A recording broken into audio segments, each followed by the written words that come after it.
Hi and welcome back to our channel. This is the second part of our video about Polish dishes and Polish food that you're supposed to try in Poland. If you haven't seen this one, I will put the link to it in the description box down below and in the top right corner. As far as you can see, I am now in Warsaw and I am visiting my friends and we will be eating. So I would love to take you along with us and show you other Polish specialities that you can try on your trip here.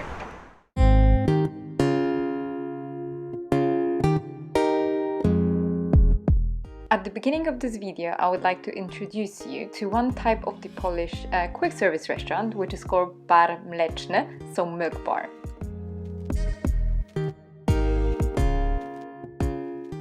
We dined in Bar Mleczny if we wanted to eat something quickly and cheap. It is like a fast food, but with traditional Polish dishes. Polish people have been dining there already in the times of economic depression in 1930, during the Second World War, and even post-war years. So when you walk into the milk bar, you're gonna see the menu, which is gonna be right next to the cashier. If the prices of the dishes are covered, that means that they're not available anymore. From the cashier, you're gonna get a piece of paper that you're gonna need to show as soon as you arrive at the kitchen counter. Before you get to the kitchen counter, you're gonna need to prepare your tray with all the cutlery and napkins you need. And then stay patient and wait for your turn. Oh yes, please do exactly like Tosia shows you. In this milk bar, we have decided to go for 3 traditional Polish soups: tomato, sour cucumber and cabbage soup. Polish tomato soup is broth-based soup and it's made with a tomato pure and a little bit of cream. It has a velvety texture and it was usually served either with rice or noodles. In my family, it used to be served as a main meal because it contained the rice. The next soup is the sour cucumber soup, and to make this soup we use Polish sour cucumbers, which are cucumbers in the brine. Don't confuse them with the pickled cucumbers. The pickled cucumber is usually pickled with a vinegar, and the Polish sour cucumber ages in salted water, dill, garlic and bay leaves. It's got more delicate taste. The soup is very rich because it contains potatoes and carrots. The next soup is also a vegetable soup and it's called Kapuśniak, so cabbage soup. As the name suggests, the soup is made of pickled cabbage, so sauerkraut, and contains carrots, potatoes. It's well seasoned, as you can see, with allspice and bay leaf.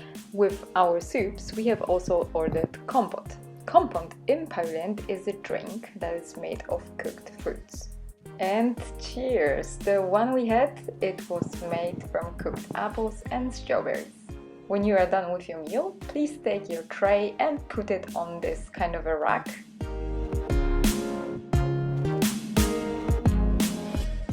The next Bar Mleczny that we have visited was called Rusałka and it's in the district called Praga. You need to apply the same system here. First, you need to choose your food from those things that are available. Then you pay for it and then you go to the kitchen counter with your tray, with the piece of paper that the cashier gave you, and wait for your turn. In this milk bar, we went for another 3 dishes. The first one was Barszcz ukraiński, so the beetroot soup that is made of meat stock, shredded beetroot and keep potatoes. This variation is very savory, one-pot meal that can be served as a main course. The next soup that we went for, it's called Szczawiowa, so the sorrel soup. Sorrel soup has very few ingredients. It contains sorrel, broth, boiled egg, sour cream and some spices. And I still don't know until this day how you eat this properly. Oh well, nobody is watching. Now comes Tosia's favorite meal of the day, so kasza gryczana i buraczki, which is a cooked buckwheat with fried onions, and I'm sure that there's some lard in it, served with shredded beets on the side. In Poland, shredded beets can be either salted or pickled, and also sometimes seasoned with a horseradish. I know that it seems like she's not happy with this dish, but she is very much. She has finished it all. And how could I forget? We have also decided to get some kompot in this one as well. After finishing the meal, we had turned our dishes in wzrot naczyń counter. After eating, we have decided to go for a walk, and now you can see a life-size group sculpture of street musicians in Praga district. And the last food that Tosia was going to show me that day were Pyzy z Różyca, which are potato dumplings that are sold at Market Różyckiego. We have missed the opening hours, but then we found him, and he gave us these delicious potato dumplings that were made partly from raw potatoes, therefore the darker color, and they are always served with smoked bacon in a glass jar wrapped in the paper to keep the temperature of the dumpling. I hope that you could see the excitement on my face when I was opening the jar, and trust me, the first thing that I could smell after opening it was the lard. What a find! Thank you, Tosia, for showing me this.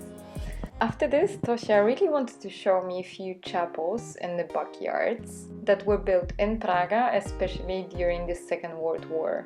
Back then, the population of Warsaw has been struggling with the war for over several years, and the chapels became a sign of a hope for survival. They were built in the backyards so that people from the surrounding houses could meet and pray despite the curfew. Let me change the subject for a second. When I went to Tosia's mother's house, she made me wear those. Do you know what those are? Let's move on. Later that day, I also went to eat Zapiekanka, which is a popular street food in Poland. This vendor is located in the city center, so it's not that hard to find. Zapiekanka is actually a warm sandwich that is served with cheese, salted mushrooms, and ketchup on the top. So that would be the basic way to describe it. There are obviously many variations of zapiekanki now in Poland, and also they can be served with different sauces. I went for the standard one, which is a ketchup. There are obviously more sauces to choose from, but the standard one is a ketchup, so I would recommend you to try it with a ketchup. I think that the best ingredient of zapiekanka are the creamy mushrooms at the bottom. If you want to know how to make zapiekanka, there is a recipe on our cooking blog. I'm gonna link it down below. To drink, I went for Oranżada, which is a carbonated soft drink, not necessary with an orange flavor. I went actually for the lemon one. You should definitely have one on your trip to Poland. And the last place that I would love to show you, it's the Bar Lotos, which is also located in the city center. This one is another restaurant that you can go to try Polish dishes, but it's not as fancy as it looks like. And I went there on a very cloudy day, so I really couldn't film properly. There I had got tatar, which is also one of the traditional Polish dishes, and I went for Kawa po turecku, so coffee PRL-Style, which is the old way to serve a coffee. So this method of preparation was very common during the Polish People's Republic from 1950 till the end of 1980, when Poles had no idea how to prepare a coffee. Coffee that time was something special and rare, and the easiest way to prepare it was just to pour a hot water over the grounded coffee beans. The coffee was served in a glass and in this metal rack. I still remember them to this day. This coffee is richer in caffeine than espresso, so be careful when drinking it. And on the personal note, my mother still drinks coffee like this till this day. But anyway, coming back to food, the beef tartare is a meat dish that is made from raw minced beef, usually served with raw onions on the side, pickled cucumbers, salt, pepper, egg yolk, and a lemon wedge. As soon as it arrives to the table, you have to mix it yourself. I know it looks pretty disgusting, but it is really yummy. And then you put it on a slice of bread and enjoy it.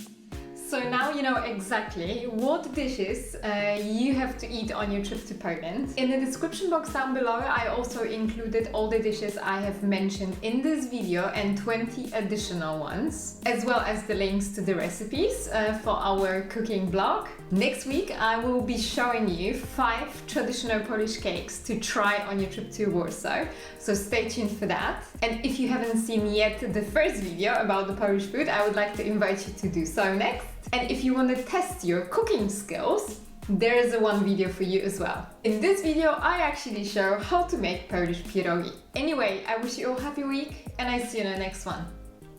Bye!